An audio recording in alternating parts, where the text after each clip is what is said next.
আজ আমি বানাবো ঘি অন্ন, শ্রীকৃষ্ণের প্রসাদ। দেখে নিন কেমন করে বানাচ্ছি। এই জন্য আমি চালটা ধুয়ে নিয়েছি, ভালো করে ধুয়ে নিয়ে জলটা ঝরিয়ে নিয়েছি। আমার ঘি অন্নটা করতে লাগবে বেশ কিছুটা আদা নিয়েছি, গোটা ধনে নিয়েছি, পোস্ত নিয়েছি, গোটা গরম মশলা নিয়েছি, অনেক কিছু নিয়েছি। এগুলো পেস্ট করব, সেই জন্য এগুলো দেখাচ্ছি।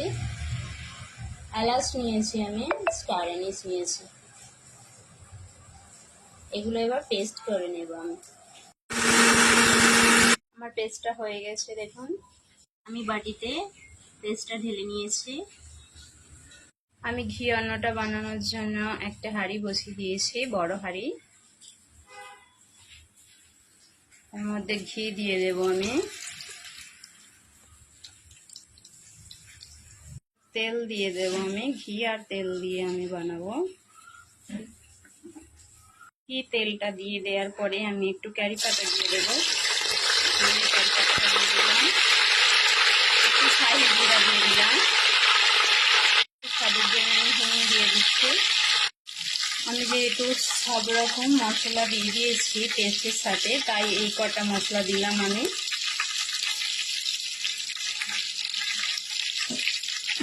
টমেটোটা দিয়ে দিলাম।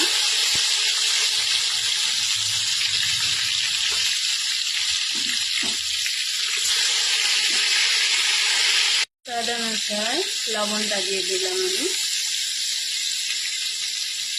এবার একটু নেড়ে নেব, টমেটোগুলো গলে যাবে। এবার আগে থেকে যে আমি মশলার পেস্টটা করে রেখেছিলাম, এটা আমি দিয়ে দিচ্ছি। এটা অন্ধ্রপ্রদেশ স্টাইলে রান্না।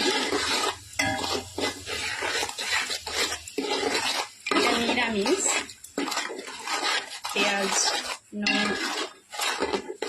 Onion, no garlic, without no onion, no garlic.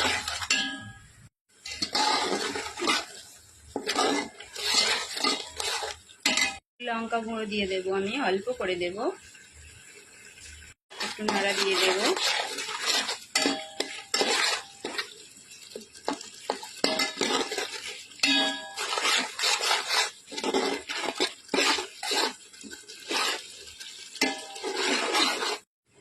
এখানে আছে ধনে পাতা, পুদিনা আছে।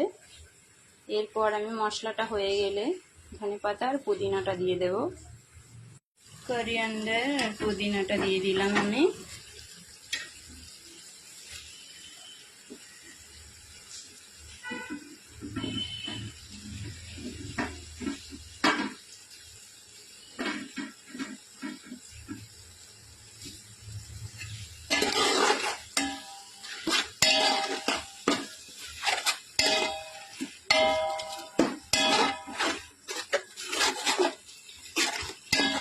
আজকে এটা বার্থডে প্রসাদ বানানো হচ্ছে, আমার ছেলের জন্মদিন, একটু কৃপা করবেন সবাই ওর জন্য।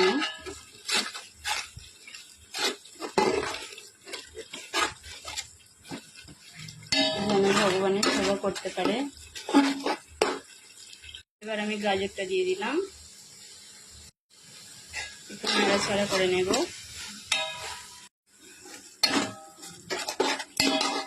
আমার এটা হয়ে গেছে। এবার পরিমাণ মতো জল দিয়ে দেবো। আমি 1 কিলো চাল নিয়েছি। 1 কিলো চাল হচ্ছে ওই 4 বাটির মতো,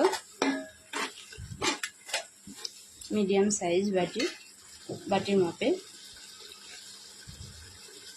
আমি বাসমতি চাল নিয়েছি, সেই জন্য 4 বাটি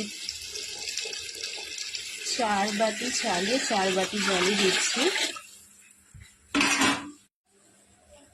আমি 4 বাটি চাল নিয়েছি, 1 কিলো চাল, তার জন্য আর 1 বাটি জল দিয়ে দিচ্ছি। মোট 5 বাটি জল নিলাম।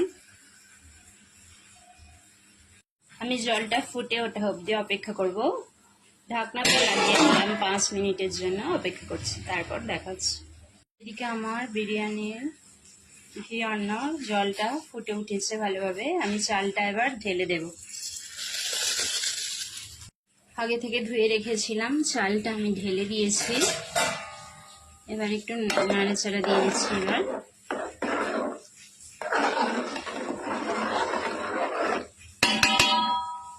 একটু ঢাকনা দিয়ে দেবো আমি কিছুক্ষণের জন্য। ঢাকনাটা দিয়ে দিলাম। শিয়ান্নতে কাজু আর সয়াবিন দেবো, সেই জন্য একটু তেল দিয়ে নিচ্ছি। এগুলো ভেজে নেব দুটোই। কাজুগুলো ভেজে তুলে নেব। কাজুগুলো কাঁচাও দেওয়া যায়, আমি ভেজে নিচ্ছি। সয়াবিনটা ভেজে নেড়ে নেব একটু। একবার চেক করে নেব, ভালো ফুটছে।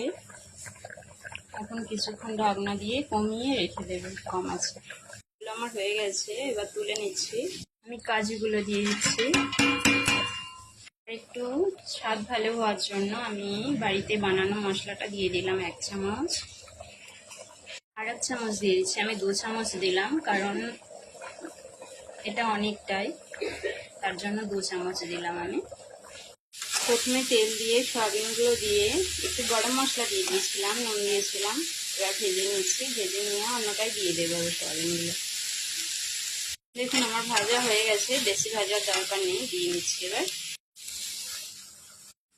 সয়াবিনগুলো দিয়ে দিয়েছি আমি, এবার ঢাকনা লাগিয়ে দেবো, হতে দেবো 5 মিনিট, তাহলে আমার রেডি হয়ে যাবে ঘি অন্ন, ভগবানের ঘি অন্ন। রান্নাটা হয়ে গেছে দেখুন। এবার আমি একটু কালার দিয়ে দেবো, কালারটা অপশনাল, আপনারা দিলে দিতেও পারেন, নাও দিতে পারেন। আমি দেবো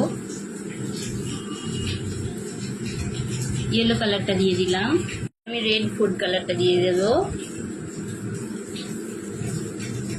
গ্রিন ফুড কালারটা দিয়ে দিচ্ছি, অল্প দিয়েছি গ্রিনটা। ব্যাস, ঢাকনা দিয়ে দেবো। এবার আধা ঘন্টার জন্য রেখে দেবো, 15 মিনিট আধা ঘন্টার জন্য রেখে দেবো। আমার 3টে ফুড কালার দেয়া হয়ে গেছে, ইয়েলো, রেড আর গ্রিন। এবার আমি ঢাকনা দিয়ে 15 মিনিটের জন্য ঢাকনা দিয়ে রেখে দিচ্ছি। ভিডিওটি যদি ভালো লেগে থাকে লাইক, কমেন্ট, শেয়ার করতে ভুলবেন না। হরে কৃষ্ণ, হরি বল।